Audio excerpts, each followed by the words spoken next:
नमस्कार दोस्तों, एक बार फिर आपका स्वागत है हमारे YouTube चैनल मिस्टिकल स्टोरी में। आज फिर एक नई कहानी, एक नया वीडियो लेकर के हम हाजिर हुए हैं। बूढ़े गिद्ध ने बताया कि चाहे कितने ही सगे हों, इन 4 लोगों के साथ अपनी स्त्री को कभी अकेले बाहर मत भेजना। इन पर भरोसा करने पर निश्चित ही धोखा मिलता है। प्यारे दोस्तों, हम कहानी शुरू करें और आप इस वीडियो में खो जाएं। इससे पहले अगर आप हमारे चैनल पर पहली बार आए हैं तो चैनल को सब्सक्राइब करें, बेल आइकॉन को ऑन करें, अच्छे कमेंट करें ताकि हर आने वाले वीडियो का नोटिफिकेशन सबसे पहले आपको मिल सके और आप उसका फायदा उठा सके। चलिए शुरू करते हैं आज की यह प्यारी सी कहानी, यह प्यारा सा वीडियो। दोस्तों, प्राचीन समय की बात है। तेजपुरी में राजा सुरभान राज करते थे। उनकी एक बड़ी ही नव यौवना और सुंदर पत्नी थी। नाम था वैजंती रानी। वैजंती अत्यंत रूपवती स्त्री थी। दोनों के बीच बड़ा गहरा प्रेम था। राजा सुरभान की प्रजा भी बड़ी खुशहाल थी। बहुत ही अच्छे ढंग से वे अपने राज्य को चला रहे थे। धीरे धीरे समय गुजरता है। एक दिन की बात है, राजा और रानी अपने आंगन में बैठे हुए थे। कुछ हंसी मजाक की बातें कर रहे थे। रानी के आंगन में एक पेड़ खड़ा था। उस पेड़ पर कहीं से एक तोते का जोड़ा आकर बैठ जाता है। अचानक उन पक्षियों पर राजा और रानी की नजर पड़ जाती है। पक्षियों का जोड़ा बड़ा सुंदर था। दोनों पक्षियों को देखकर राजा रानी से पूछते हैं, हे प्रिय रानी, क्या तुम बता सकती हो इन दोनों पक्षियों में दोनों नर हैं या मादा? राजा के इस प्रकार पूछने पर रानी कहने लगी, महाराज कैसी बातें करते हो? जोड़ा तो अक्सर नर और मादा का ही होता है। इनमें एक पक्षी नर है और दूसरा मादा है। राजा मुस्कुराते हुए कहते हैं, रानी, ये जरूरी नहीं है कि ये दोनों नर और मादा ही हों। दोनों नर भी हो सकते हैं और दोनों मादा भी हो सकते हैं। हो सकता है ये दोनों पक्षी भाई भाई हों। रानी कहने लगी, नहीं महाराज, ये दोनों नर और मादा ही हैं। मुझे लगता है आपको पक्षियों की ठीक पहचान नहीं है। राजा बोला, नहीं, ये भाई भाई हैं, दोनों नर ही हैं। दोस्तों, इस प्रकार से राजा और रानी के बीच उन दोनों पक्षियों को लेकर बहस होने लगती है। राजा ने कहा, ये दोनों नर हैं, और रानी कह रही थी कि ये दोनों नर और मादा हैं। जब दोनों के बीच इसी बात को लेकर बहस शुरू हो गई तो बहस ही बहस में दोनों के बीच शर्त लग जाती है। राजा ने कहा, ठीक है, अगर ये दोनों नर निकले तो मैं तुम्हें देश निकाला दे दूंगा, और यदि ये नर नारी हुए तो मैं 14 साल के लिए स्वयं देश निकाला कर लूंगा। दोस्तों, दोनों में शर्त लग जाती है। राजा ने तत्काल एक शिकारी को बुलाया और शिकारी से कहा कि तुम इस पेड़ पर बैठे हुए दोनों पक्षियों को अपने जाल में फंसाओ।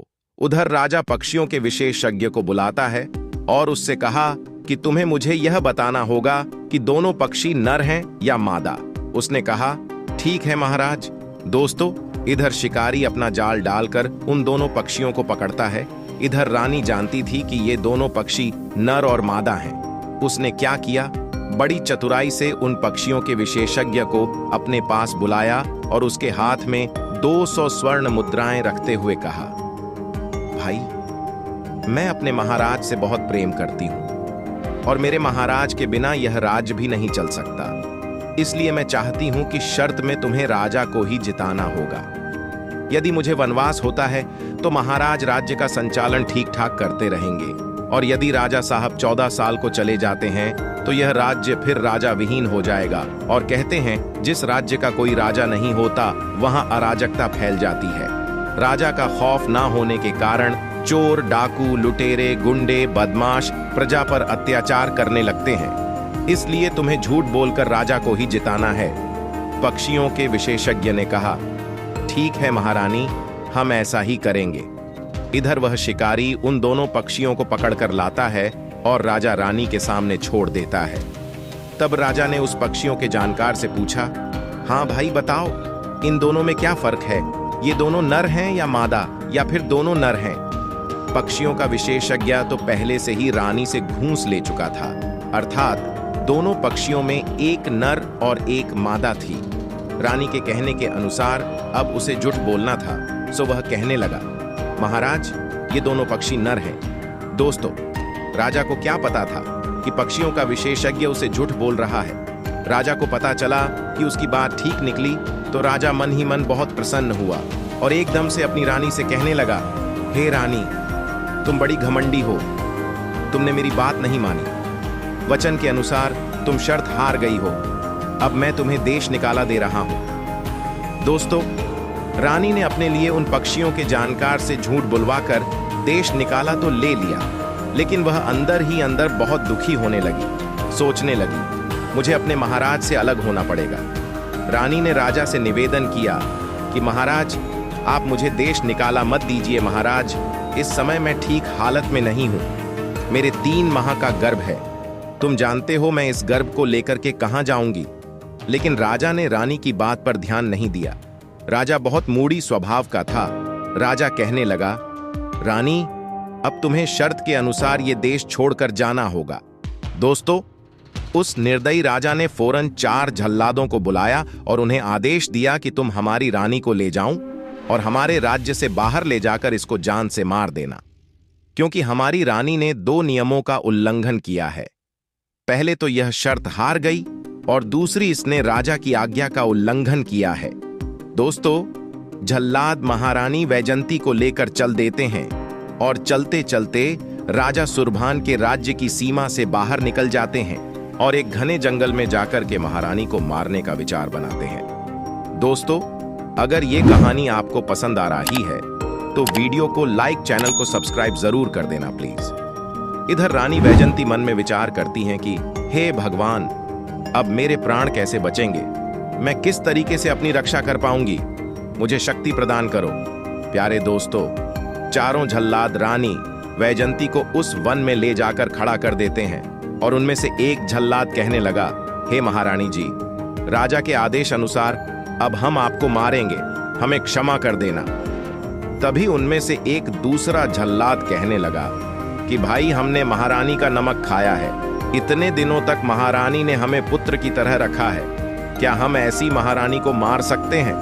हमने आज तक न जाने कितने लोगों को मौत के घाट उतारा है, कितने लोगों की मौत का पाप अपने सिर पर ले लिया है, आज एक पुण्य का कार्य किए देते हैं। तीसरा जल्लाद उसकी बात में हाँ मिला देता है, कहता है, भाई बात तो तुम्हारी ठीक है, रानी को मारकर हम बहुत बड़ा पाप करेंगे, क्यों ना हम महारानी को मारने की बजाय इसी वन में जीवित छोड़ देते हैं और किसी तरह से राजा साहब को समझा देंगे कि हमने रानी को मार दिया है। प्यारे दोस्तों, इस प्रकार चारों जल्लादों ने आपस में सलाह की और रानी को पूरी बात बताई। महारानी, राजा साहब ने हमें आपको मारने का आदेश दिया है, लेकिन हम तुम्हें मारेंगे नहीं।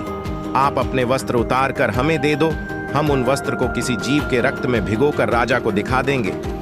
दोस्तों, जैसे ही जल्लादों ने रानी से यह बात कही तो रानी ने तुरंत एक वृक्ष की आड़ में जाकर अपने वस्त्रों को उतार दिया। रानी के कपड़े लेकर जल्लाद वहां से लौट पड़ते हैं और कुछ दूर आगे आकर उन्होंने विचार किया कि इन कपड़ों को किसी जीव के खून में रंगना है। वहां से कुछ दूर चलने पर उन्हें एक हिरण मिल जाता है। जल्लादों ने उस हिरण का शिकार किया और उसके रक्त में रानी के कपड़े रंगने के बाद में राजा साहब को लाकर दिखा दिया और उन्हें बता दिया कि हमने उनकी रानी को मार दिया है। रानी की मृत्यु की खबर सुनकर राजा सुरभान पर कोई फर्क नहीं पड़ता है, क्योंकि पहले के राजाओं की कई रानियां हुआ करती थीं। एक रानी के कम हो जाने पर उन्हें क्या फर्क पड़ता। इधर राजा तो अपने राजकाज में व्यस्त हो जाता है। अब उधर रानी के हाल सुनिए। बेचारी रानी गर्भावस्था में निर्वस्त्र झाड़ियों में चुप चुप कर अपना समय काट रही थी। भूख लगने पर वृक्षों के पत्ते और फल खा लिया करती थी। इसी तरह रानी के उस सुनसान जंगल में 8-9 दिन बीत जाते हैं। उस दुखियारी की जंगल में कोई देखभाल करने वाला नहीं था। पर कहते हैं, भगवान भी ऐसे लोगों को कुछ ना कुछ मदद जरूर भेजता है। एक दिन की बात है, मालवा देश के महाराज चित्रसेन शिकार खेलने के लिए वन में आते हैं। शिकार खेलते खेलते राजा चित्रसेन उसी वन की ओर चले जाते हैं जिस वन में रानी वैजंती रहती थी। रानी वैजंती वृक्ष के नीचे बैठी हुई थी। बेचारी उस समय निर्वस्त्र अवस्था में थी। तभी अचानक से उसने घोड़े के हिनहिनाने की आवाज सुनी तो वह तुरंत घनी झाड़ियों के बीच जाकर छुप जाती है। उधर राजा चित्रसेन को उन झाड़ियों के बीच कुछ आहट सुनाई देती है। तो राजा ने सोचा कि जरूर इन झाड़ियों में कोई मृग या सूअर होगा। महाराज ने अपने सामंतों से कहा कि इस झाड़ी को चारों ओर से घेर लो, इसके अंदर कोई शिकार मालूम पड़ता है। राजा के सैनिकों ने फौरन उन झाड़ियों को चारों दिशाओं से घेर लिया। अपने चारों तरफ तीर तलवार लेकर खड़े सिपाहियों को देखकर रानी घबरा जाती है। रानी सोचती है कि आज तो ये मुझे शिकार समझकर मार डालेंगे। यही सोचकर रानी वैजंती ने आवाज लगाई, भाइयों, मैं आपका शिकार नहीं हूं, मैं दुखी लाचार स्त्री हूं। मुझ दुखिया को मारकर आपको क्या मिलेगा? दोस्तों, जब एक स्त्री की आवाज राजा चित्रसेन ने सुनी तो राजा बड़ा अचंभित होता है। राजा बोले, तुम कौन हो और यहां कहां से आई हो? तब रानी कहती है, भाइयों, मेरा इस दुनिया में कोई नहीं है, न मेरा कोई रिश्तेदार है, न कोई अपना सगा संबंधी। मैं तो इस वन में रहकर अपना समय काट रही हूं। दोस्तों, राजा चित्रसेन भी बड़े दयालु थे और बड़े अनुभवी। कहने लगे, कोई बात नहीं है, मैं तुम्हें अपनी धर्म की बहन बनाता हूं। इन लताओं से बाहर निकलकर आओ, मैं तुम्हें अपने घर ले चलूंगा। समझो, आज से तुम्हारे दुखों का अंत हो गया है। वैजंती यह बात सुनकर कहने लगी, हे भाई, ठीक है, तुमने मुझे धर्म की बहन बना लिया, लेकिन मैं इन लताओं से बाहर नहीं निकल सकती। राजा बोले, क्यों, क्या कारण है? जवाब दिया, मैं इस समय निर्वस्त्र अवस्था में हूं। तब राजा चित्रसेन ने विचार किया और जिस पटके को वे गले में डाले थे उसे झाड़ियों के बीच फेंक दिया और कहा, बहन, तुम इसे आधा पहन लो और आधा ओढ़कर बाहर आ जाओ। राजा का दुपट्टा जब रानी के पास पहुंचा तो वैजंती उस दुपट्टे को अपने शरीर से लपेटकर उन लताओं से बाहर आ जाती है। जैसे ही रानी लताओं से बाहर आती है तो राजा चित्रसेन उसे देखकर अचंभित रह जाते हैं। वह स्त्री एकदम अद्वितीय सुंदरी थी। उसका चेहरा चंद्रमा के समान दमक रहा था। देखने से मालूम पड़ रहा था कि वो किसी राजा की राजकुमारी या कोई अप्सरा है। राजा कहने लगे, बहन, तुम चिंता मत करो, अब मैं तुम्हें अपने घर लेकर चलूंगा। मैंने तुम्हें अपनी बहन माना है। मंत्रियों सहित महाराज ने रानी वैजंती को अपने रथ में बैठा लिया और सम्मान सहित विजयनगर के लिए लेकर चल देते हैं। राजा चित्रसेन जब वैजंती को लेकर अपनी राजधानी में पहुंचते हैं तो प्रजा के लोगों ने देखा तो उन्हें लगा कि राजा अपना दूसरा विवाह करके लाए हैं। अब तो चारों तरफ राजा की बदनामी होने लगी। कहने लगे कि इस राजा को बुढ़ापे में दूसरा विवाह करने की क्या जरूरत थी। चारों तरफ इस बात का हल्ला मच गया कि राजा के यहाँ पहले से ही कई रानी हैं, फिर महाराज दूसरी रानी को लेकर क्यों आए हैं? राजा ने अच्छा नहीं किया। दोस्तों, जब यह बात राजा के कानों में पड़ी तो महाराज ने विचार किया कि यह तो बहुत गलत अफवाह प्रजा में फैल गई है। राजा ने तुरंत दरबार में एक सभा लगाई और कहा कि आप लोग जैसा सोच रहे हैं वैसी कोई बात नहीं है। मैं आखेट के लिए गया था, वहां मुझे एक दुखी लाचार अबला मिली जिसका न कोई आश्रय था न कोई सगा संबंधी। तो हमने उसे अपनी धर्म की बहन बना लिया और उसे अपनी राजमहल में ले आए। अब बताओ, क्या मैंने कोई काम गलत किया है? प्यारे दोस्तों, ये सुनकर कि राजा के दरबार में खूब प्रशंसा होती है और प्रजा में भी उनकी खूब बढ़ाई होती है। इस प्रकार रानी वैजंती महाराज चित्रसेन की बहन बनकर उनके राजमहलों में रहने लगती हैं। धीरे धीरे समय गुजरता गया, तह इधर वैजंती के प्रसव काल का समय निकट आ गया। एक दिन रानी वैजंती के गर्भ से एक परम सुंदर तेजस्वी बालक जन्म लेता है। बालक के जन्म होने पर राजा चित्रसेन बहुत प्रसन्न होते हैं। कहने लगे, आज मेरे यहाँ मेरे भांजे का जन्म हुआ है। इस खुशी में राजा चित्रसेन ने पूरे नगर को दावत दी। बालक जब 7 दिन का हुआ तो उसका नामकरण कराने के लिए राजा ने एक से एक बड़े विद्वान ज्योतिषी को अपने आंगन में बुलाया। ब्राह्मणों ने जब अपनी पत्रा खोलकर देखा तो बालक का कोई ठीक से नाम नहीं निकल रहा था।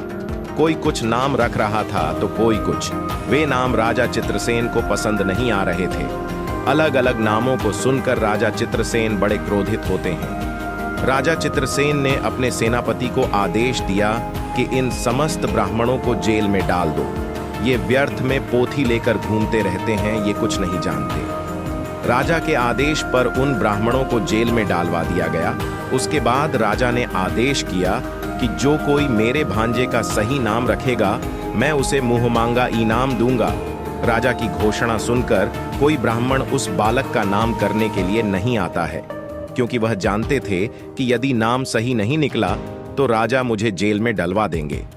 दोस्तों, एक दिन नीलगढ़ का एक बूढ़ा ब्राह्मण उसी राज्य में घूमता हुआ आ रहा था। मार्ग में कुछ सिपाहियों ने ब्राह्मण को देखा तो सोचने लगे, बूढ़ा ब्राह्मण है, हो सकता है यह हमारे महाराज चित्रसेन के भांजे का नामकरण संस्कार कर दे, तो क्यों न इसे लेकर के महाराज के पास चलना चाहिए। प्रिय दर्शकों, उन सभी ने जाकर के उस वृद्ध ब्राह्मण से कहा कि हे ब्राह्मण देव, हमारे महाराज के यहां एक पुत्र का जन्म हुआ है और उसका नामकरण संस्कार तुम्हें करना है। परंतु ध्यान रहे, अब तक महाराज ने हजारों ब्राह्मणों को जेल में डलवा दिया है। कोई भी ब्राह्मण सही जन्म, कुंडली, तिथिवार, मुहूर्त और जन्म का सही निर्धारण नहीं कर सका। ब्राह्मण बोले, ठीक है, चलो मैं चलता हूं। उन सैनिकों के साथ वो बूढ़ा ब्राह्मण महाराज चित्रसेन के दरबार में आ जाता है। राजा ने उसका बहुत स्वागत किया, बैठने के लिए उचित आसन दिया। उसके बाद राजा ने कहा, हे ब्राह्मण देव, मेरे घर एक पुत्र ने जन्म लिया है, तुम्हें उसका नामकरण संस्कार करना है। दोस्तों, वह ब्राह्मण बड़ा ही प्रकांड विद्वान था। उसने अपने पतरा को खोलकर देखा तो कहने लगा, महाराज, मैं इस बालक का सही से नामकरण कर सकता हूं, लेकिन शर्त यह है कि आपने जितने ब्राह्मणों को अपने यहां जेल में डलवा रखा है, उन सब जेल से निकलना होगा। राजा ने उस ब्राह्मण की बात सुनकर थोड़ी देर सोचा, फिर उसकी शर्त मंजूर कर ली। प्यारे दोस्तों, वीडियो अच्छा लग रहा है तो वीडियो लाइक कर दो, चैनल को सब्सक्राइब कर दो। आपका सपोर्ट हमारे लिए बहुत महत्वपूर्ण है। ब्राह्मण ने जब अपनी पतरा खोलकर देखा और बालक के गुण और कुंडली मिलाई तो वो बूढ़ा ब्राह्मण कहने लगा, महाराज, ये बालक तो किसी दूसरे राज्य का पुत्र है, इसका जन्म स्थान बदल गया है, परंतु इस बालक के अंदर राजाओं के सभी गुण विद्यमान हैं, इसलिए इस बालक का नाम आज जयंत होगा। बालक का नाम सुनकर पूरे दरबार में तालियां बजाई गई। राजा को भी बालक का नाम खूब पसंद आया। राजा ने अपने यहाँ कैद सभी ब्राह्मणों को मुक्त कर दिया। प्रिय दर्शकों, धीरे धीरे समय कुछ और बीतता है। वह बूढ़ा ब्राह्मण भी दान दक्षिणा लेकर अपने घर लौट जाता है। इधर जयंत धीरे धीरे बड़ा होने लगता है। जब वह 5 साल का हो जाता है तो उसने वहीं राजाओं वाले खेल खेलना आरंभ कर दिया।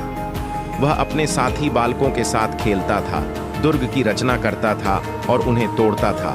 घुड़सवारी करना, तलवारबाजी करना और धनुष पर प्रत्यंचा चढ़ाना बचपन से ही उसके खेल बन गए थे। बालक की कला कौशलता को देखकर चित्रसेन बहुत प्रसन्न होते हैं। वह कहते थे कि हमारा भांजा बहुत ही प्रतापी होगा।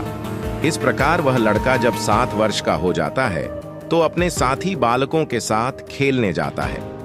नगर का जो मुख्य चौराहा था, उस चौराहे पर जाकर खेलने लगता है। प्रिय दर्शकों, उस चौराहे पर कुछ पनिहारी पानी भरने जाया करती थीं। इधर जयंत भी बड़ा नटखट स्वभाव का था। वह अक्सर खेल ही खेल में उन पनिहारी के मटके में बाण मारकर सबके मटकों में छेद कर लेता था। अब तो पूरे नगर में हाहाकार मच गया, क्योंकि किसी के घर एक बूंद पानी ही नहीं पहुंचता है।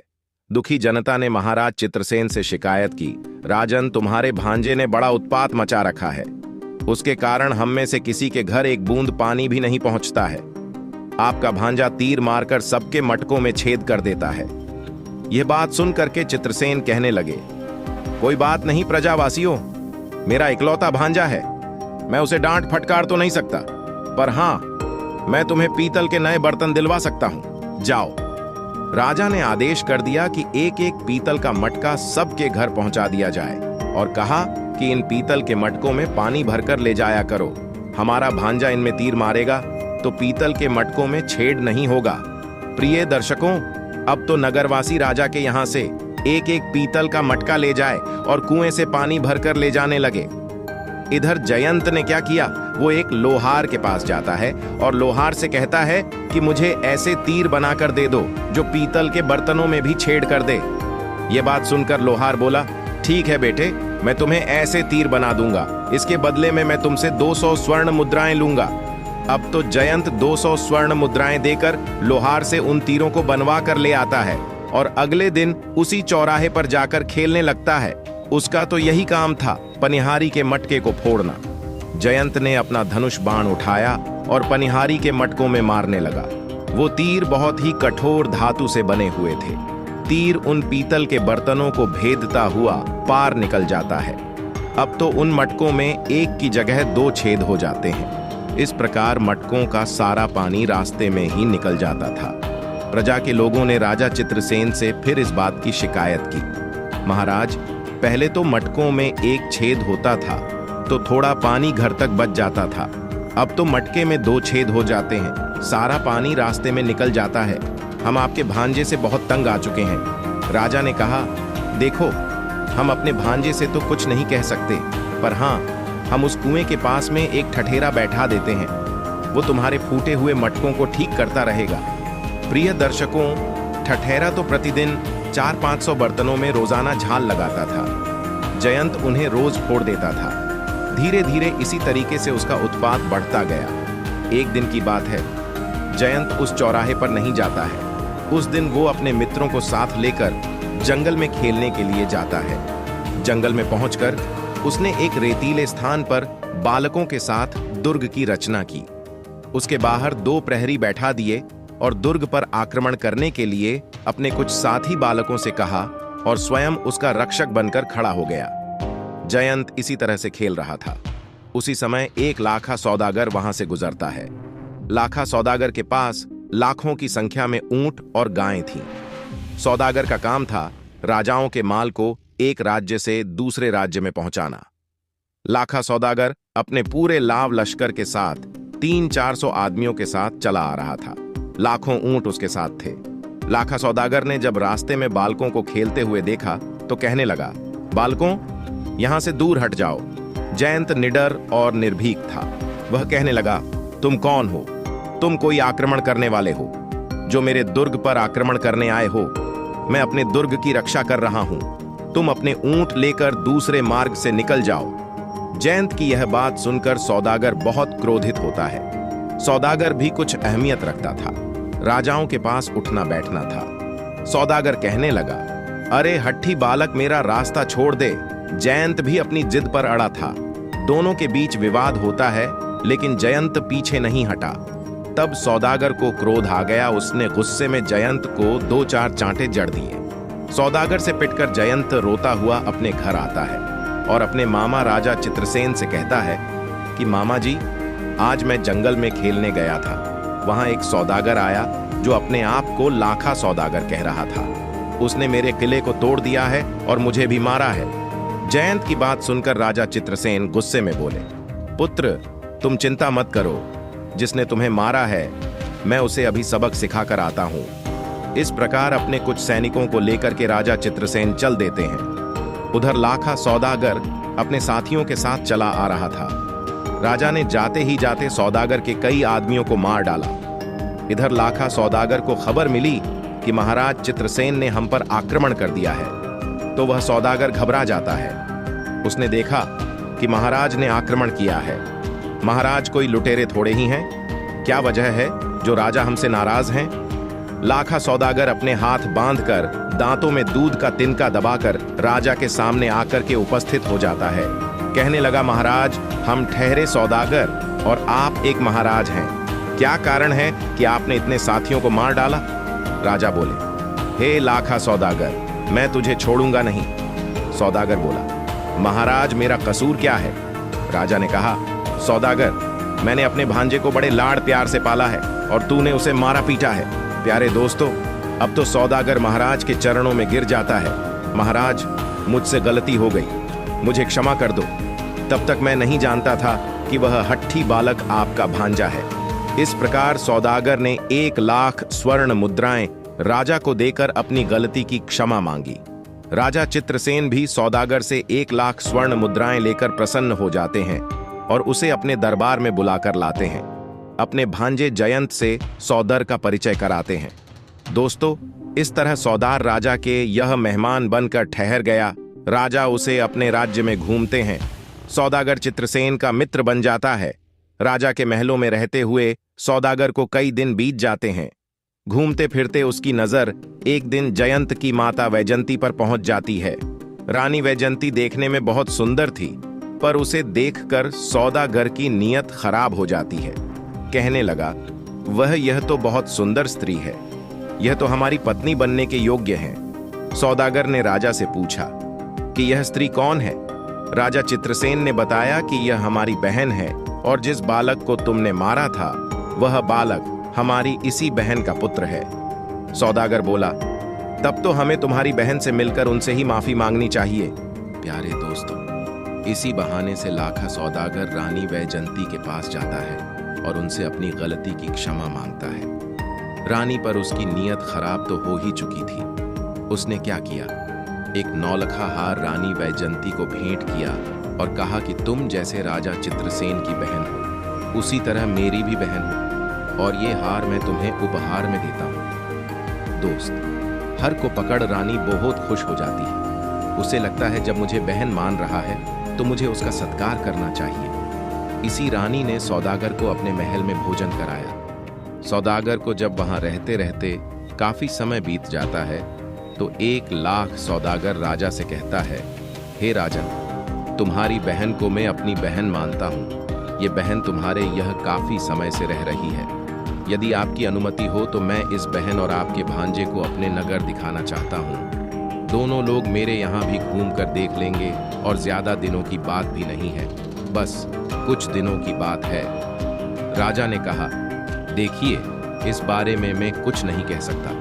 अगर मेरी बहन आपके साथ जाने को तैयार है तो मैं रोक भी नहीं सकता, क्योंकि अब तुम भी इसके भाई हो। सौदागर ने जब वैजंती से अपने साथ चलने को कहा तो वैजंती मान जाती है और सोचती कि जब सौदागर इतना के रहा है तो मुझे जाकर देखना चाहिए। लेकिन वो सौदागर के मन में खोट को नहीं जानती थी। वो राजा से कहती है कि मुझे यह रहते हुए बहुत दिन हो गए हैं, आपकी आज्ञा हो तो मैं भाई सौदागर के यह कुछ दिन के लिए चली जाऊं। दोस्तों, राजा ने उसे अनुमति दे दी। जब संबंध गहरा जुड़ जाता है तो आना जाना तो लगा ही रहता है। राजा सौदागर पे भरोसा करके अपनी बहन वैजंती को उसके साथ भेज दिया। एक पालकी तैयार कराई और उसमें बैठकर रानी सौदागर के साथ चल देती है। सौदागर सोचने लगा कि अभी मैं बहन बना के ले जा रहा हूं, लेकिन घर पहुंचते ही मैं इसे पत्नी बना लूंगा। दोस्तों, सौदागर ने अपने साथियों से कहा कि आज शाम तक हम राजा चित्रसेन की सीमा से बाहर निकलना है, इसीलिए तेजी से चलो। उसके सभी साथी अपना माल और खजाना लेके आगे बढ़ जाते हैं और पूरे दिन का सफर तय करके राजा चित्रसेन के राज्य विजयगढ़ से बाहर निकल जाते हैं। दूसरे राज्य में जाकर जब शाम हो जाती है तो सौदागर उसी स्थान पर अपने डेरा तंबू लगा देता है। एक तंबू रानी वैजंती के लिए लगवा दिया और दूसरा तंबू राजकुमार जयंत के लिए। धीरे धीरे जब मध्यरात्रि का समय होता है, रानी वैजंती की सुंदर तस्वीर सौदागर के दिमाग में चलती है। सौदागर अर्धरात्रि के समय भारी षड्यंत्र रच देता है। वो उठ करके वैजंती के डेरे के अंदर चला जाता है। रानी के सुंदर यौवन को देखकर सौदागर की नीयत खराब हो जाती है। सौदागर ने जब रानी वैजंती के तंबू में प्रवेश किया तो पैरों की आहट से महारानी वैजंती जाग जाती है। उसकी दृष्टि जब लाखा सौदागर पर गई तो उसने देखा कि काम की दृष्टि से लाखा सौदागर उसकी तरफ देख रहा है। रानी एकदम घबरा जाती है और पूछने लगी, भैया, तुम यहां कैसे? रानी की आवाज सुनकर लाखा सौदागर अपनी शैतान मुस्कान के साथ हंसने लगा और कहने लगा, तुम मुझे भाई कहना बंद करो, क्योंकि आज से तुम मेरी प्रिय पत्नी बनोगी। ये बात रानी ने जब सुनी तो वह घबरा जाती है। आज उसे सौदागर की नीयत का पता चल चुका था। सौदागर कहने लगा, जब से मैंने तुझे देखा है मैं तब से तेरे रूप का दीवाना हो गया हूं, इसलिए मैं बहाने से तुझे बुलाकर लाया हूं। आज से तुम मेरे महलों की रानी बनकर मेरे महलों की शोभा बढ़ाओगी। प्रिय दर्शकों, सौदागर की यह बात सुनते ही रानी क्रोध से भर जाती है। उसकी आंखें लाल हो जाती हैं। रानी ने फौरन अपना खड़क निकाला और कहने लगी, अगर तूने मुझे बदनीयत से छूने की कोशिश भी की तो मैं तुझे मार दूंगी। किसी ने सच कहा है कि नीम की जड़ में चाहे जितना दूध डाल दो पर उसमें मिठास नहीं आ सकती। नीच आदमी कभी अपनी नीचता को नहीं छोड़ता। ये 4 लोग इनसे चाहे जितना प्रेम कर लो, ये कभी रिश्ते को नहीं मानते। नंबर 1, कामी चंचल मनुष्य। नंबर 2, धन का लालची मनुष्य। नंबर 3, चापलूसी व्यक्ति। नंबर 4, पुराना दुश्मन जिसने कभी आपसे चोट खाई हो। इन चारों पर कभी भूल कर भी विश्वास न करें। इन चारों को कोई इतनी बड़ी जिम्मेदारी न सौंपे। प्यारे दोस्तों, रानी वैजंती का क्रोध मुखी चेहरा देखकर सौदागर कुछ डर जाता है। कहने लगा, कोई बात नहीं, आज तू मेरे प्रस्ताव को नहीं मानेगी तो मैं तुझे जेल में डाल दूंगा। सारे जीवन तू मेरे यहाँ कैद रहकर चक्की पीसेगी। रानी बोली, मुझे तेरी हर सजा मंजूर है, पर तेरी पत्नी बनना मंजूर नहीं। इस प्रकार दोनों में कुछ देर तक वाद विवाद होता रहता है। लाखा सौदागर रानी को बहुत मनाने की कोशिश करता है, परंतु रानी नहीं मानती है। इधर जब सवेरा होता है तो लाखा सौदागर क्रोधित अवस्था में अपने तंबू की तरफ आ जाता है और वहां आकर के लाखा सौदागर ने अपने प्रधान नौकर को आदेश दिया कि यहां से समस्त लश्कर के साथ आगे बढ़ा जाए। प्यारे दोस्तों, एक दिन पूरा सफर करने के बाद सौदागर अपने गांव में पहुंच जाता है। सौदागर बहुत बड़ा पैसे वाला था, धन दौलत से काफी समृद्ध था। उसका महल भी राजाओं से कम नहीं था। सौदागर ने रानी को जहां कैदी रहते थे उन्हीं कैदियों के साथ जेल में डाल दिया और उसे बहुत कठोर काम करवाने लगा। इधर उसके पुत्र जयंत पर भी कठोर से कठोर काम लेता था। उसे अपनी गाय चरवाता था। जयंत 16 बरस का हो गया था। उसे लाखा सौदागर पर बहुत क्रोध आता है। सोचने लगा कि मैं इस सौदागर को इसी क्षण मार डालूंगा। प्यारे दोस्तों, इधर सौदागर भी मन में विचार कर रहा था कि क्यों ना मैं इस रानी के बेटे जयंत को ही रास्ते से हटा दूं।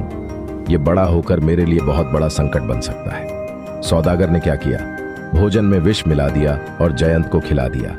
विष युक्त भोजन करने के बाद जयंत बेहोश हो जाता है। जयंत को रास्ते से हटाकर सौदागर बहुत खुश होता है और सोचता है कि अब तो रास्ते का कांटा निकल ही गया। अब एक न एक दिन रानी मुझे स्वीकार कर ही लेगी। इधर सौदागर ने अपने नौकर से कहा कि रानी वैजंती को पूरे दिन चक्की चलाने का हुक्म दे दो। प्यारे दोस्तों, सौदागर रानी पर बहुत अत्याचार करता था। बेचारी पूरे दिन आटा पीसती रहती थी। बेचारी की बहुत ही दयनीय अवस्था हो चुकी थी। उधर जयंत की लाश पानी के अंदर जाती है तो आपको बता दूं कि उस कुएं में एक बड़ा ही सुंदर महल बना हुआ था। उस महल के अंदर एक इच्छाधारी नाग कन्या घूमने के लिए निकलती है। उधर नाग भी कहीं घूमने के लिए चला जाता है। उस इच्छाधारी नागिन ने कुएं में देखा कि एक सुंदर युवा जिसकी आयु लगभग 16 या 17 वर्ष की होगी, मृत अवस्था में पड़ा है। वो लाश को देखकर एकदम विचलित हो जाती है। सोचने लगी कि किसने मारकर इसको यहां डाला है। जयंत के मृत शरीर को नाग कन्या बाहर निकाल लेती है और उसे उठाकर अपने महल में ले जाती है। महल में उसे ले जाकर एक कोने में रख लेती है। तब तक उसका पिता नाग आ जाता है। नाग ने अपनी बेटी से पूछा, पुत्री तुम यह किससे लेकर आई हो? तब वो लड़की कहती है, पिताजी मैं नहीं जानती यह व्यक्ति कौन है। यह इस कुएं में मरा हुआ पड़ा था, मैं इसे जल से बाहर लेकर आई हूं। नाग ने अपनी नागमणि लेकर जयंत के मृत शरीर से लगाया तो वह एकदम से जीवित हो जाता है। राजकुमार के जीवित होने पर नाग और उसकी पुत्री ने पूछा, तुम कौन हो और इस कुएं में कैसे आए? किसने तुम्हें कुएं में मारकर डाल दिया था? प्यारे दोस्तों, आपको बता दें कि उस समय जयंत की स्मृति खत्म हो चुकी थी। उसे कुछ याद नहीं था। कहने लगा, मुझे कुछ याद नहीं है कि मैं कौन हूं और यहां कैसे आया।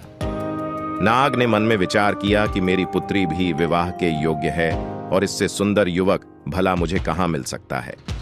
क्यों ना मैं अपनी पुत्री का विवाह इसके साथ संपन्न कर दूं। यही सोचकर कि नाग ने कहा, बेटे तुम मेरे यहां आराम से रह सकते हो, यहां तुम्हें कोई दिक्कत नहीं होगी। ये मेरी पुत्री है और मैं इसका विवाह तुम्हारे साथ कर दूंगा। जयंत भी नाग कन्या के साथ विवाह करने के लिए राजी हो जाता है। नाग ने अपनी बेटी का विवाह जयंत के साथ संपन्न करा दिया। अब दोनों बड़े आराम से उस महल में निवास करते हैं। इधर 6 महीने का समय बीत जाता है। उधर महाराज चित्रसेन मन में विचार करते हैं कि लाखा सौदागर कुछ दिनों के लिए मेरी बहन को बुलाकर ले गया था, लेकिन आज 6 महीने का समय हो चुका है और वो वापस नहीं लौटा।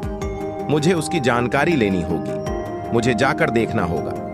महाराज चित्रसेन अपने घोड़े पर सवार हुए और लाखा सौदागर के यहाँ को चल देते हैं। इधर जयंत को नाग कन्या के साथ रहते हुए काफी समय बीत गया था। एक दिन उसे अचानक अपनी माता की याद आ जाती है। माँ को याद करके वह रोने लगता है। ये देख करके नाग पूछता है कि बेटे, तुम्हारे रोने का क्या कारण है? तुम क्यों रो रहे हो? मुझे सच सच बताओ। तब जयंत पूरी कहानी सुनाता है कि मेरी माँ को सौदागर ने कैद कर रखा है और उसने मुझे भी खाने में जहर देके मारा हुआ जान के इस कुएं में डाल दिया था। नाग ने सुना तो वह कहने लगा, पुत्र तुम चिंता मत करो, चलो मैं तुम्हारे साथ चल रहा हूं। तुम मेरे कंधे पर बैठ जाओ और मैं तुम्हें तुम्हारी मां से मिलाने ले चलता हूं। जयंत नाग के कंधे पर बैठ जाता है। वो नाग इच्छाधारी था। वो अपने शरीर को बढ़कर लेता है और जयंत को लेकर आकाश मार्ग से उड़ता हुआ जाता है। उधर उसके मामा चित्रसेन भी रास्ते में मिल जाते हैं। जिस रास्ते से चित्रसेन आ रहे थे उसी रास्ते से नाग भी जा रहा था। चित्रसेन ने देखा कि उनका भांजा किसी विशाल मनुष्य की पीठ पर बैठा हुआ है। राजा क्षेत्रसेन चौंक जाते हैं, सोचने लगते हैं, ये तो कोई राक्षस है जो मेरे भांजे को लिए जा रहा है, मुझे इसका वध करना होगा। ऐसा सोच के वो अपना धनुष निकले कि धनुष में बाण चढ़ाकर उस नाग के ऊपर छोड़ देते हैं। बाण जब उस नाग को लगा तो नाग बिलबिलाकर एकदम नीचे गिर पड़ता है। नाग ने जयंत से कहा, तुम मेरे कंधे से नीचे उठो, मैं घोड़े वाले मनुष्य का अंत कर देता हूं। इसने मुझ पर धोखे से प्रहार किया है। जयंत ने देखा कि सामने धनुष पर बाण लगाए उसके मामा खड़े थे। वो अपने मामा को पहचान लेता है। एकदम से कहने लगा, मामा जी ठहर जाओ, तीर मत छोड़ना। मैं आज जीवित हूं तो इन नागराज की वजह से इन्होंने मुझ पर बहुत बड़ा उपकार किया है। मुझे उस दुष्ट लाखा सौदागर ने मार के पानी के कुएं में डाल दिया था। मेरी मां को उसने अपने यहां कैद कर रखा है। प्यारे दोस्तों, जयंत के मुख से यह बात सुनकर चित्रसेन का क्रोध भड़क जाता है। चित्रसेन ने तुरंत नागदेव से माफी मांगी और कहने लगे, मुझे क्षमा करना। मैं तो यह समझ रहा था कि कोई राक्षस मेरे भांजे का अपहरण करके लिए जा रहा है, इसीलिए तुम पर बाण चला दिया। मैं तुमसे क्षमा चाहता हूं। यह बात सुनकर के नागराज बड़ा प्रसन्न हुआ और करने लगा कि नहीं महाराज, ऐसी कोई बात नहीं है। मैं तो तुम्हारे भांजे और अपने मेहमान को लेकर के उस दुष्ट सौदागर को सबक सिखाने जा रहा था। मैं उसको जिंदा नहीं छोड़ूंगा। इस प्रकार तीनों आपस में विचार विमर्श करने के बाद सौदागर से बदला लेने के लिए चल देते हैं। दोस्तों, उधर राजा सुरभान ने सोचा, जो रानी वैजंती के पति थे, कि जब से मैंने अपनी रानी को देश निकाला दे दिया है, उसके बाद से मेरी अन्य किसी रानी से कोई संतान पैदा नहीं हुई।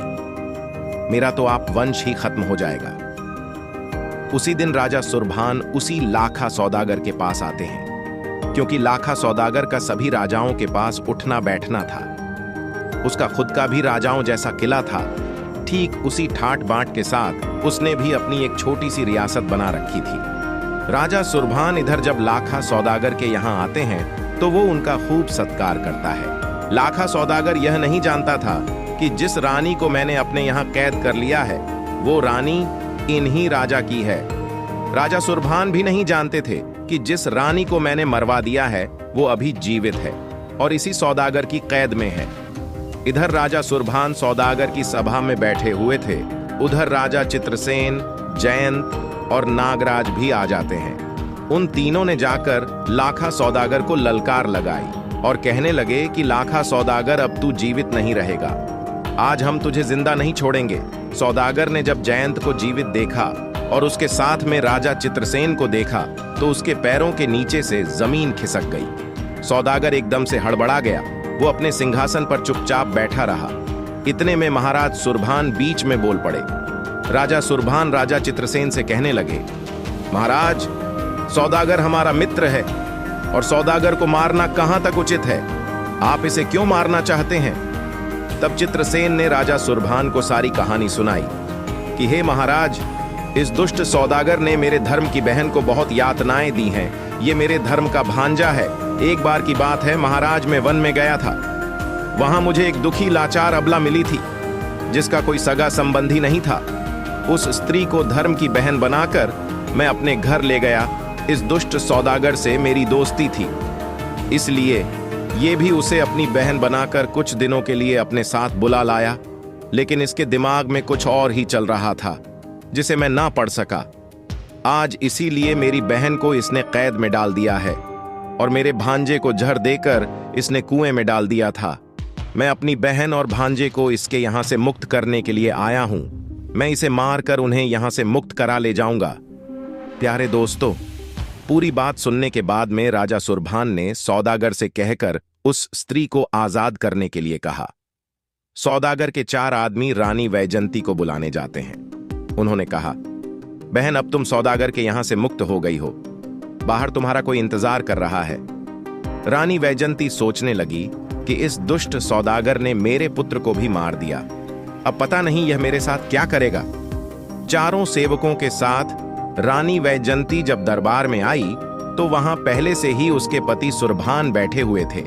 वहीं पर उसके पुत्र और उसके भाई चित्रसेन भी बैठे हुए थे। जेल की चक्की पीस पीस कर उसकी हालत बहुत कमजोर हो गई थी। अपनी बहन की हालत देखकर चित्रसेन क्रोध से भर जाते हैं। कहने लगे, अरे दुष्ट सौदागर, मैं तुझे नहीं छोड़ूंगा। तूने मेरी बहन को न जाने कितनी यातनाएं दी हैं। प्यारे दोस्तों, इधर रानी वैजंती जब अपने पति को देखती है तो उन्हें पहचान जाती है और राजा सुरभान भी अपनी पत्नी को पहचानने लगते हैं। सोचने लगे कि ऐसे ही रूप रंग वाली तो मेरी स्त्री थी जिसे मैंने जंगल में छुड़वा दिया था। राजा सुरभान पूछने लगे, हे देवी हूबहू, मेरी रानी की तरह दिखने वाली तुम कौन हो? तब रानी वैजंती कहती है, महाराज, आप इतनी जल्दी मुझे भूल गए, ये मुझे उम्मीद नहीं थी। याद करो, हम दोनों में पक्षियों के जोड़े के ऊपर विवाद हुआ था। तुमने जिन पक्षियों को नर बताया था, दरअसल वह नर और मादा ही थे। मैंने पक्षियों के विशेषज्ञ को 200 स्वर्ण मुद्राएं देकर उसे झूठ बुलवाया था ताकि तुम्हारे लिए बनवास ना हो, और तुमने मुझे बनवास दे दिया था। परंतु झल्लादों ने मुझे मारा नहीं, मुझे जीवित छोड़ दिया, और यह मेरे धर्म के भाई चित्रसेन मुझे सम्मान सहित अपने घर बुला ले गए। वहां मेरी कोख से एक पुत्र ने जन्म लिया। जब मैं वन को आई थी तो मेरे उदर में 6 मास का गर्भ था। प्यारे दोस्तों, राजा सुरभान अपनी रानी की सौदागर के यहाँ इस हालत में देखते हैं तो उनका भी खून खौल जाता है। वे तलवार लेकर सौदागर को मारने के लिए दौड़ते हैं। तभी रानी वैजंती सौदागर को जीवित छोड़ने का निवेदन करती है।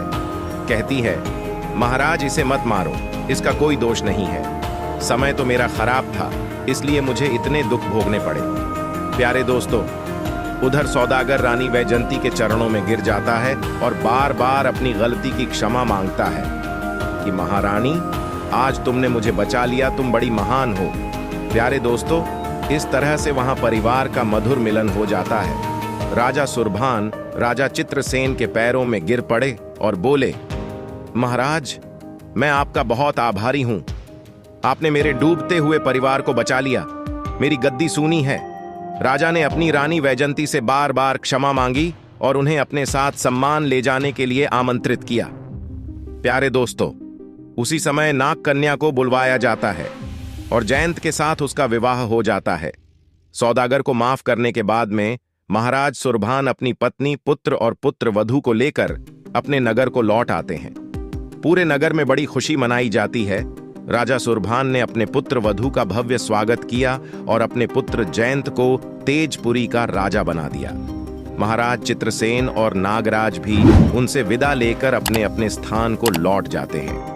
प्यारे दोस्तों, इस कहानी से एक बात और सीखने को मिलती है कि जो पुरुष अपनी स्त्री को त्याग देता है, संसार में उस स्त्री को फिर कोई अच्छी नजर से नहीं देखता। सब उसे बुरी नजर से ही देखते हैं, सब उसे भोगना चाहते हैं, सब हवस के भूखे भेड़िए बन जाते हैं। इसलिए भूल कर भी कभी अपनी स्त्री का त्याग न करें। तो प्यारे दोस्तों, हमारी आज की कहानी, आज का वीडियो यहाँ समाप्त होता है। हम उम्मीद करते हैं कि आपको ये कहानी पसंद आई होगी और आप इससे बहुत सारी प्रेरणा लेंगे। मिलते हैं अगली कहानी के साथ अगले वीडियो में। तब तक के लिए नमस्कार, धन्यवाद।